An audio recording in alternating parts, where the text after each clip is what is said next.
Halo semuanya, Assalamualaikum warahmatullahi wabarakatuh. Selamat siang teman-teman Dema Fakultas Syariah dimanapun berada. Semoga sehat selalu dan dilancarkan segala aktivitasnya. Oke, selamat datang di episode spesial kita hari ini.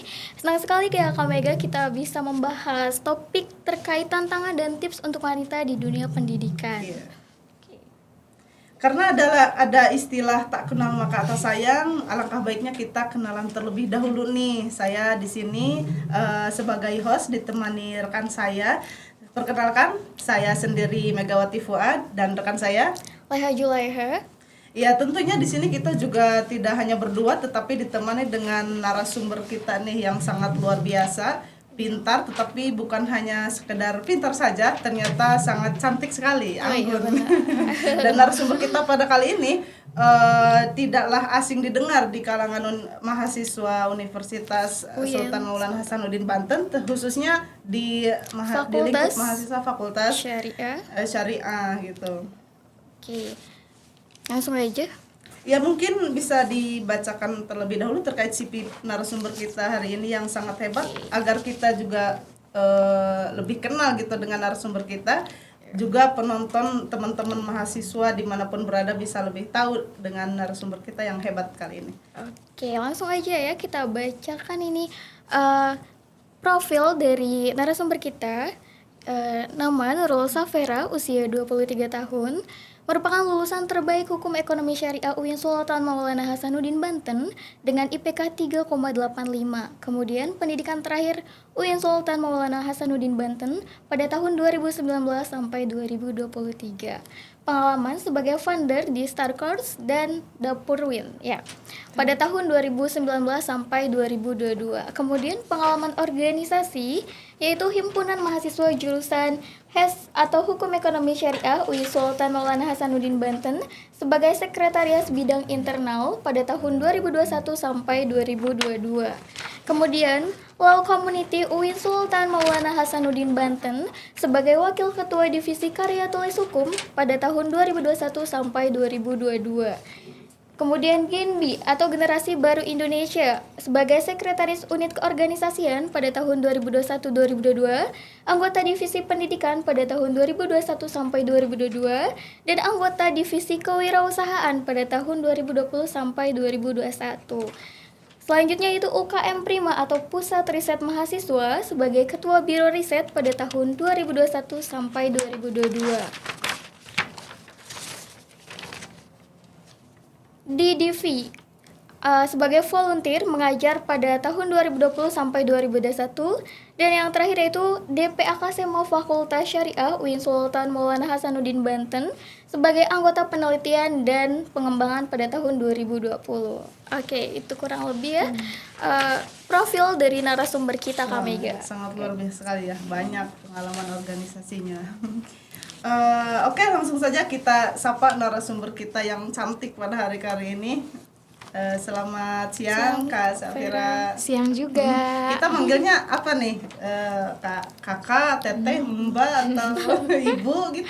Aduh, kalau ibu ketuaan ya, boleh panggilnya kakak deh. Kakak aja. Kak Vera ya? Iya, boleh. Kak Vera.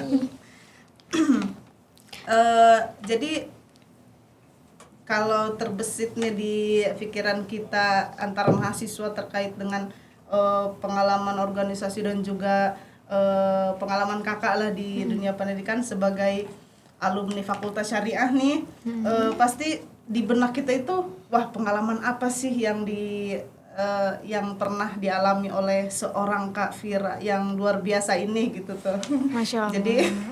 Jadi kita penasaran terkait dengan pengalaman apa sih yang kakak alami dan bagaimana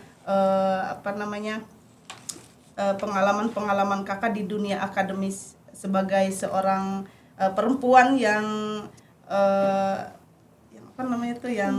memotivasi banyak mahasiswa gitu. Oke. Nah, kalau ditanya pengalaman selama masa perkuliahan ya gitu, tentunya ya alhamdulillah banyak gitu ya, baik itu dalam bidang akademik maupun juga non akademik gitu ya. Dan mungkin ketika saya kuliah di UIN gitu ya, di tahun 2019 atau 2020 gitu ya, saya mengikuti ataupun terpilih mengikuti lomba IPPBMM di Jogja. Itu merupakan first time pengalaman saya ikut lomba gitu kan. Ya dimana waktu itu saya cabang lombanya debat konstitusi. Nah itu suatu pengalaman yang mungkin tidak akan terlupakan gitu ya. Dan selanjutnya di tahun 2022 kemarin, alhamdulillah gitu ya, saya terpilih juga menjadi delegasi dari kampus itu untuk KKN nasional di Papua. Yang mungkin sebenarnya di dalam hidup saya tuh tidak pernah terbesit ataupun ada dream untuk pergi ke Papua langsung gitu ya. Kayak apa ya, mungkin dalam benak saya kayak mikirnya mungkin daerah-daerah yang lain kayak misalkan ke Bali ya kan, yang mungkin terklaimnya kayak wow gitu ya. Dan kalau ke Papua tuh nggak ada terbesit ataupun impian kayak cita-cita kan ke sana gitu. Tapi ya qadarullah, alhamdulillah Allah kasih kesempatan kemarin tahun 2022 bisa mewakili kampus gitu ya untuk KKN nasional di Papua gitu. Dan di tahun 2023 kemarin juga alhamdulillah saya udah wisuda ya dan menjadi wisudawan terbaik gitu. Itu mungkin suatu hal beberapa memorable moment di hidup saya gitu ya. Dan mungkin pengalaman-pengalaman lain selama saya perkuliahan itu ada juga kayak mengikuti beberapa perlombaan di luar kampus gitu kan, dan juga di pengalaman seperti ada undangan speaker ataupun juri gitu. Itu sih. Itu masih dalam proses masih dalam keadaan mahasiswa gitu ya. Iya, Luar biasa betul. banget. Ya, kalau misalnya dari pengalaman yang tadi Kakak sampaikan itu kan luar biasa sekali gitu kan, pasti nggak mulus begitu saja gitu, pasti betul ada banget. hambatan dan juga struggle, tantangan yang dihadapi pasti itu ada gitu. Kira-kira hambatan apa sih Kak yang Kakak pernah alamin di proses tersebut gitu, dan terus gimana sih Kakak cara mengatasinya? Oke. Nah, tentunya kita dalam kehidupan pasti adanya hambatan ya. Nggak akan mungkin namanya proses tuh mulus aja ya. Pasti ada up and down, ada struggle, lika-liku dan sebagainya gitu kan. Nah, mungkin hambatan yang saya alami gitu ya di masa istilahnya kegiatan-kegiatan saya, yang pertama adalah mungkin adanya diskriminasi terkait gender ya. Yang mungkin orang tuh mengklaim bahwasanya perempuan tuh makhluk yang lemah ya dibanding dengan laki-laki yang mungkin termessetnya laki-laki lebih wow dan sebagainya kan. Nah mungkin di sini cara mengatasinya, kita sebagai perempuan gitu ya, kita harus bisa menunjukkan bahwasannya perempuan juga bisa memberikan inspirasi gitu ya, inspirasi untuk orang lain gitu. Jadi bukan hanya laki-laki aja gitu kan.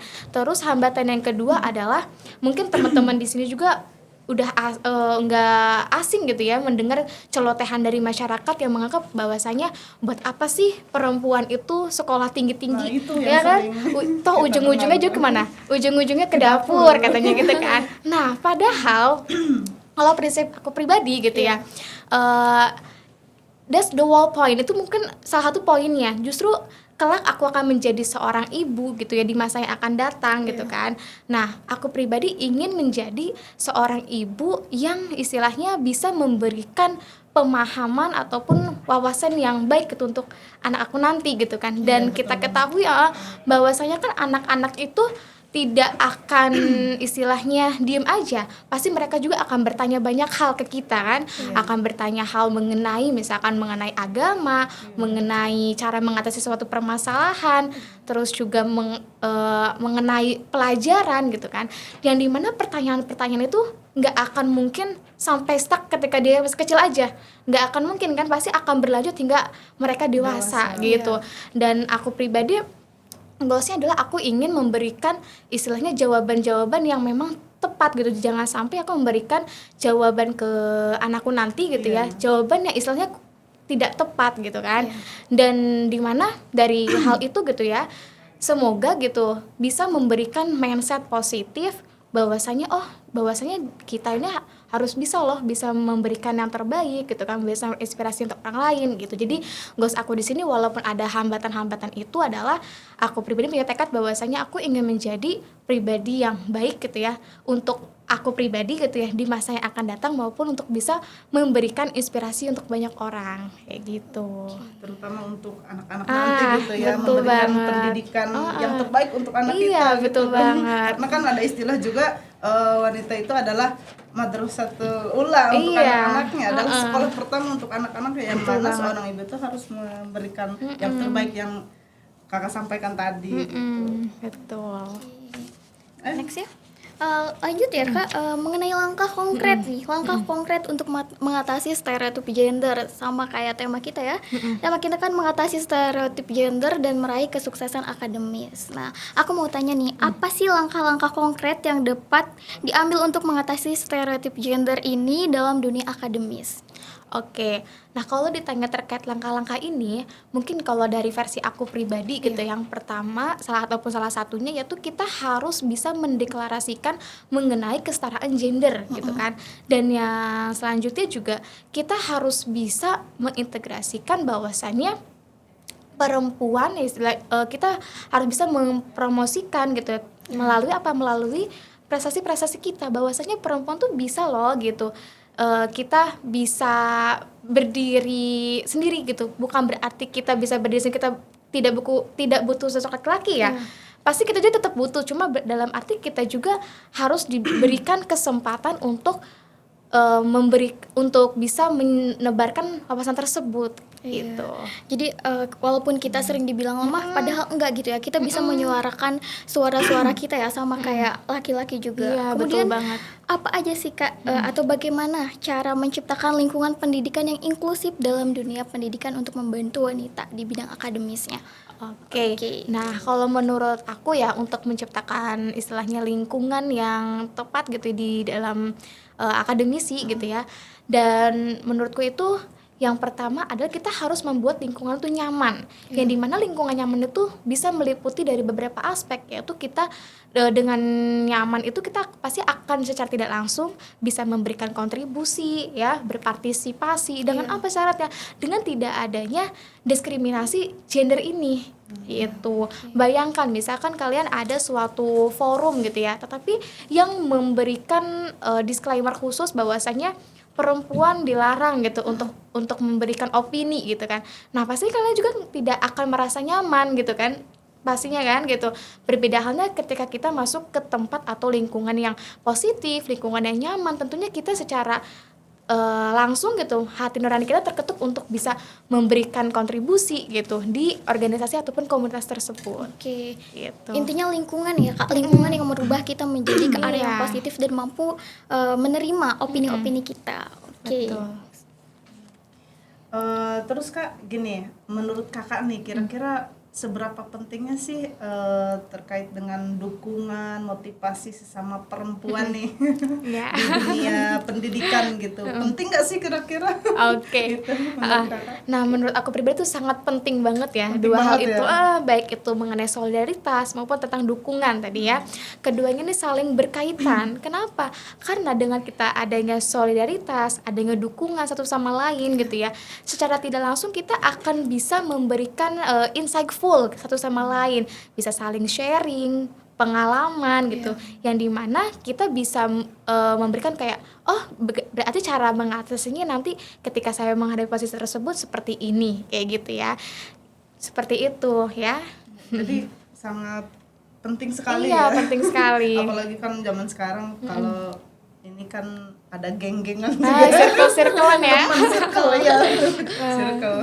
Tapi itu juga sangat mensupport kita ya dalam berkembang di dunia pendidikan. Apalagi sesama perempuan kan perasa gitu orang saling peka, saling paham gitu. Itu juga mendorong semangat kita di dunia akademis gitu. Betul. Oke, selanjutnya aku mau tanya nih terkait pesan dan motivasi untuk perempuan. Nah, apa sih pesan atau motivasi yang Kak Safera sampaikan kepada perempuan yang sedang mengejar impian di akademisnya ini? Oke, nah pesan saya untuk teman-teman semua gitu ya, perempuan di luar sana, mungkin yang pertama adalah kalian harus percaya pada diri kalian sendiri. Kenapa? Percaya pada diri sendiri itu merupakan suatu poin penting ya, karena ketika kita sudah yakin pada diri kita, itu kita akan bisa menjalani kehidupan gitu ya. Terus yang kedua adalah kita harus berani dalam kegagalan. Artinya apa? Mungkin ketika kita tidak memiliki tiket gitu ya untuk berani gagal, itu kita pasti tidak akan berani untuk melangkah. Iya. Padahal dari kegagalan tersebut adalah suatu langkah untuk menuju kesuksesan ya. Terus selanjutnya adalah yang ketiga, kita harus tetap semangat atau dalam arti jangan berhenti untuk belajar. Ya, jadi ketika kita ada kegagalan, anggap aja itu sebagai evaluasi diri kita gitu kan. Tapi bukan berarti kita gagal, kita down, jangan seperti itu. Tapi kita harus tetap berusaha, berlatih gitu ya, dan tetap belajar gitu sih. Terus mencoba lagi gitu Iya, ya. betul banget. Jangan menyerah sebelum berhasil. Iya. Jangan menyerah sebelum bertarung ya. Iya. Terus upgrade diri ya Kak. Terus betul menerus banget. walaupun kita gagal berkali-kali terus di-upgrade aja gitu ya. Betul Oke. banget. Nah, kira-kira strategi atau tips praktis yang dapat kakak berikan nih kepada perempuan yang ingin meraih kesuksesan di dunia akademis gitu. Tipsnya. Oke, kalau ditanya tips ya, mungkin bisa teman, ini versi aku pribadi, mungkin teman-teman punya versi masing-masing juga nggak apa-apa gitu ya. Nah, yang pertama kalau dari aku tuh kita harus punya tujuan ya, tujuan dalam hidup. Kenapa? Karena ketika kita memiliki tujuan itu kita pasti insya Allah hidupnya akan terarah ya, akan ada planning ya. Terus selanjutnya yang kedua kita punya target. Nah, usahakan teman-teman semuanya itu dalam 1 tahun kalian punya lisan target yang harus kalian capai gitu. Karena kalau kita udah punya target, secara tidak langsung kita akan memiliki afirmasi di bawah alam sadar kita kayak, oh saya harus kayak gini nih gitu. Terus selanjutnya tadi setelah apa tadi? Tips. Ini ya afirmasi ya.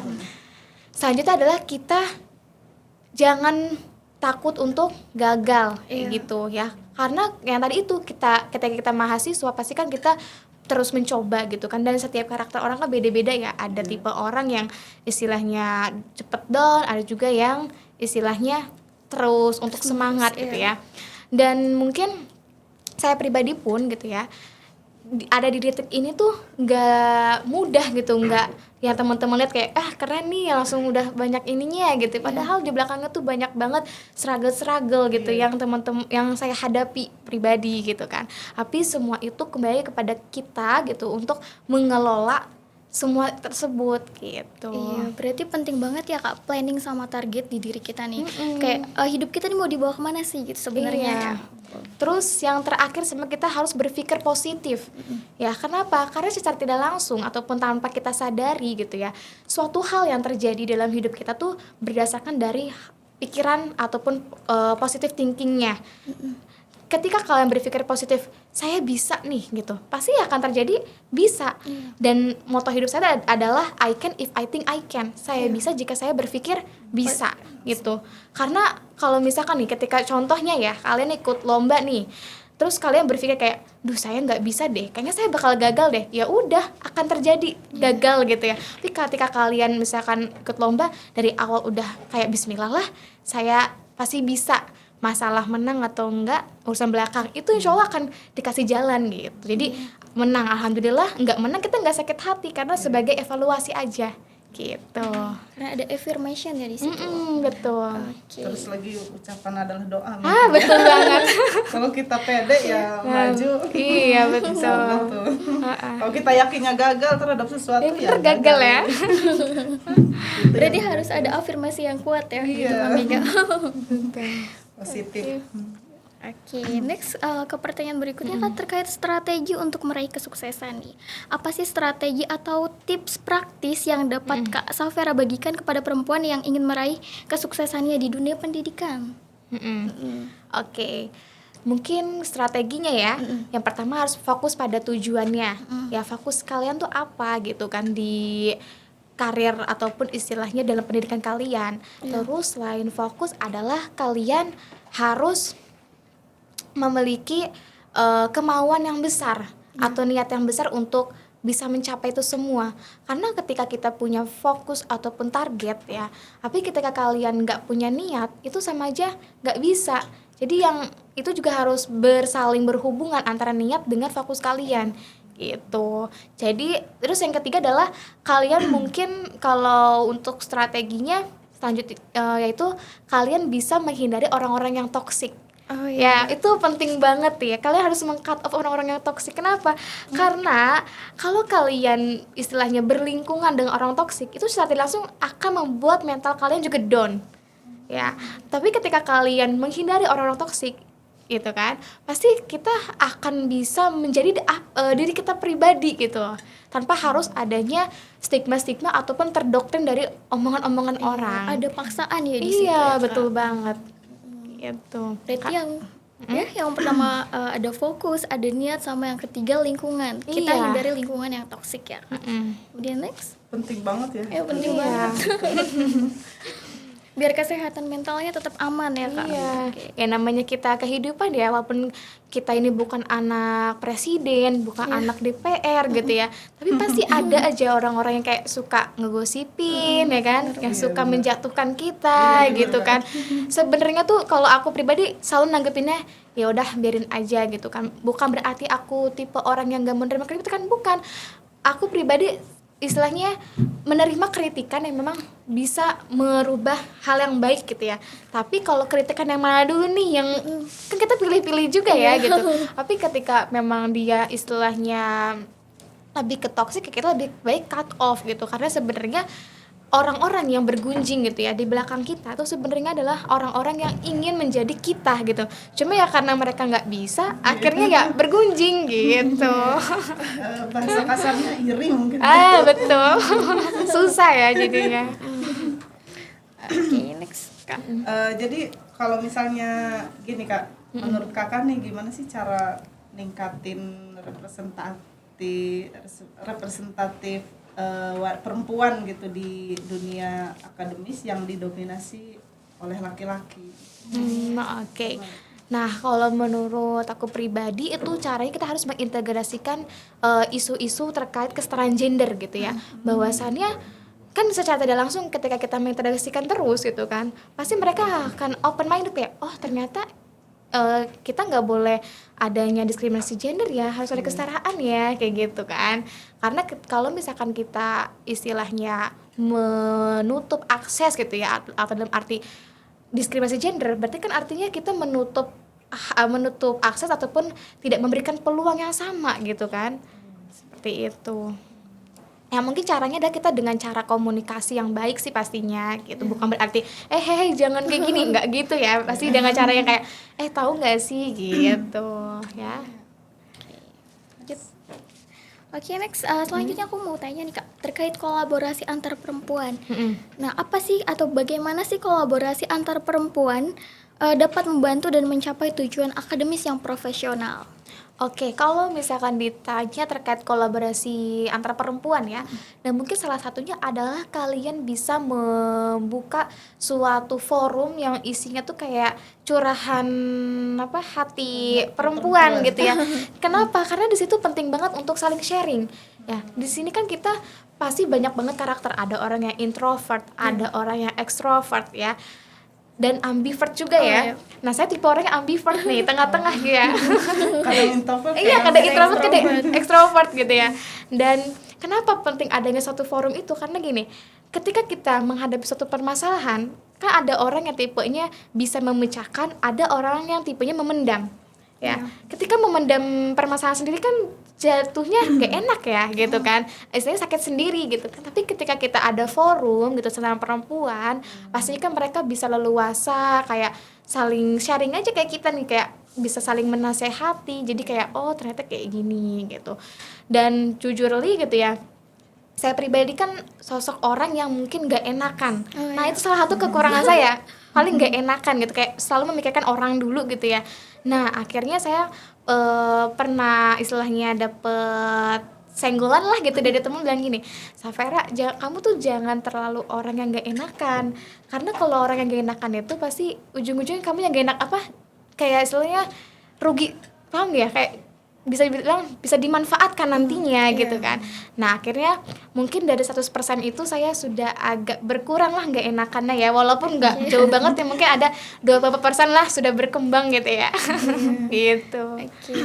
terkait rasa nggak enakan ya, aku mau tanya nih, gimana sih cara mengatasi rasa nggak enakan itu ke orang lain gitu, kayak biar kesehatan mental kita juga tetap terjaga. Kalau misalkan kita terus memaksakan diri kita mengikuti kemauan orang lain, itu kan kayak bener-bener ngebatin gitu ya Kak. Itu gimana caranya? Nah, aku pribadi kan juga belum full banget, belum bisa gitu ya. Cuma udah agak lumayan lah gitu. Mungkin cara-cara yang sederhana aja sih diawali, kayak misalkan nih ketika ada temen yang misalkan chat gitu ya. Nah, kita misalkan lagi sibuk posisinya, ya udah kita yaudah biarkan aja, kayak kita nggak bales dulu gitu. Tapi bukan berarti nggak bales, bukan berarti sejam ataupun seminggu 2 minggu nggak dibalas, bukan. Dan maksudnya kita akan tetap bales gitu, cuma akan nantilah di waktu luang gitu. Jadi Dikasih jeda. cara-caranya kayak gitu aja dulu gitu. Terus yang kedua, mungkin ketika temen kayak ngajak kemana gitu, kalau kita emang Nah, nggak itu bisa, yang sering. bilang aja maaf nggak Nggak bisa. enak tuh. Kadang kan yang awalnya satu kayak gitu, kayak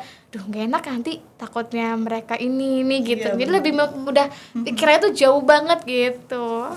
Apalagi anak kampus kan. Nah, kan Aduh, kalau nggak mau enak nongkrong nih ya. ikut temen. Aduh nggak enak ikut nongki. Ya kan? Akhirnya ikut kemana-mana. Tugas mah dia kasar. Nah, ujung-ujungnya tugasnya di ini ya kamu. Nah, itu sisi negatif dari rasa gak enakan ya Iya, Kak. betul, harus dibuang gitu ya.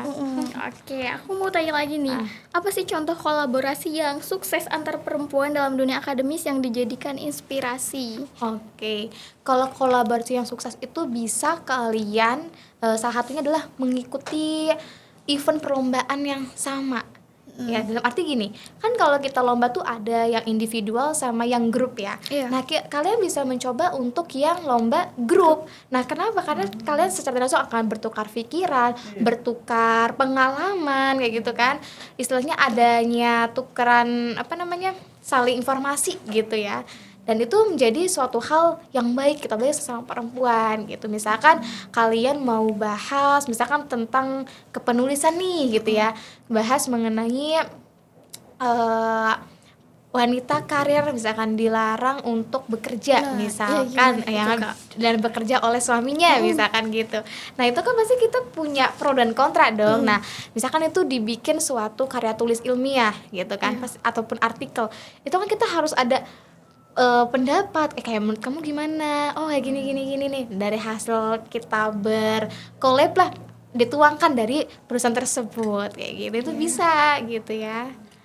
Oke, ngomong-ngomong terkait tadi perempuan dibolehkan atau enggak sama laki-laki untuk bekerja, itu udah termasuk patriarki ya Kak? Nah, Iya. gimana sih tanggapan Kak Safera ini terkait patriarki tersebut? Kalau menurut aku pribadi tuh aku kurang setuju ya dengan adanya sikap seperti itu gitu. Karena apa? Karena secara tidak langsung kita telah terkekang gitu ya, tidak mendapatkan hak ya kan. Nah, padahal kan mungkin gini, memang ada satu sisi orang juga yang kayak bener-bener kayak mengabdi banget, kayak yaudah deh gitu. Tapi satu sisi juga kita bukan berarti kita tidak nurut tuh, bukan kita nggak mengabdi gitu ya, cuma kan istilahnya kita juga pasti punya alasan gitu kan. Dan menurut aku pribadi sebenarnya wanita karir tuh boleh-boleh aja, yang terpenting adalah mereka jangan lupa waktu ya, dan juga lupa kondisi, dalam arti ya harus misalkan nanti next kita sudah berumah tangga gitu kan, kita harus tahu tetap ranahnya kita di rumah ya berarti menjadi istri, kalau misalkan di luar ya berarti kita sebagai rekan kerja kayak gitu. Karena memang mungkin ada beberapa juga sih mungkin ya karenanya kurang informasi ataupun karena kurang pemahaman laki-laki yang mengejat kayak, duh kalau istri saya kerja nanti dia akan memaki-maki saya gitu kan, nanti dia akan jadi udah pikirannya negatif sendiri gitu ya. Dan menurut aku pribadi gini, laki-laki yang cerdas itu adalah laki-laki yang akan support perempuannya ya kan.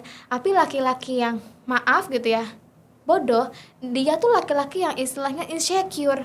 Padahal perempuan tuh semandirinya juga nggak bakal merendahkan kayak gitu kok. Jadi kembali lagi kepada si laki-laki itu. Dalam arti gini, kita pernah jatuh cinta misalkan gitu ya, tapi belum tentu kita mendapatkan cinta yang setara. Paham kan? Paham. Jadi kayak gini loh, kalau jatuh cinta kan bisa ya mengagumi si ini si itu bisa, tapi kalau cinta yang setara, saling support dan semuanya tuh belum tentu gitu ya. Antar si perempuan dan laki-laki. Iya betul kan. Benar juga ya. Iya. Kita dapat ilmu baru ya Kak Mega. Banyak banget. Iya. Oke, terkait pembahasan tentang tantangan dan tips untuk wanita di dunia pendidikan atau mengatasi stereotip gender dan meraih kesuksesan akademis ini, aku mau kasih kesimpulan nih Kak Vera. Nah, buat teman-teman yang nonton podcast ini dapat disimpulkan bahwa mari bersama-sama untuk mengatasi tantangan, memperjuangkan kesetaraan dan mendorong wanita untuk meraih kesuksesan di dunia pendidikan. Dengan tekad dan semangat yang tak kenal lelah, kita dapat menciptakan masa depan yang lebih cerah dan inklusif bagi semua. Teruslah berjuang, teruslah belajar, dan teruslah menginspirasi.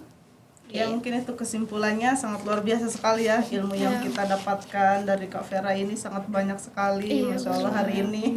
Terutama bagi teman-teman Dema nih, Fakultas Syariah, ini wajib sekali dicatat, diingat gitu untuk motivasi kita ke depannya gitu kan. Ya mungkin itu saja yang dapat kami sampaikan di kesempatan istimewa kali ini. Kita ucapkan terima kasih banyak kepada Kak Vera yang sudah meluangkan waktunya ke podcast kita. Mudah-mudahan sehat selalu. Amin. Alhamdulillah kita nih bersyukur banget sebetulnya bisa dikasih kesempatan hadirnya Kak Vera ke sini di tengah-tengah kesibukannya yang lumayan padat gitu. Jadi ini adalah momentum terbaik juga buat kita. Mungkin cukup sekian yang dapat kami sampaikan di kesempatan kali ini. Kurang lebihnya mohon maaf. Jangan lupa follow, like, comment, and subscribe Instagram dan juga YouTube Dema Fakultas Syariah dan juga Departemen Pemberdayaan Perempuan Fakultas Syariah UIN Sultan Maulana Hasanuddin Banten. Kurang lebihnya mohon maaf. Kami pamit undur diri. Wassalamualaikum warahmatullahi wabarakatuh. Waalaikumsalam warahmatullahi wabarakatuh.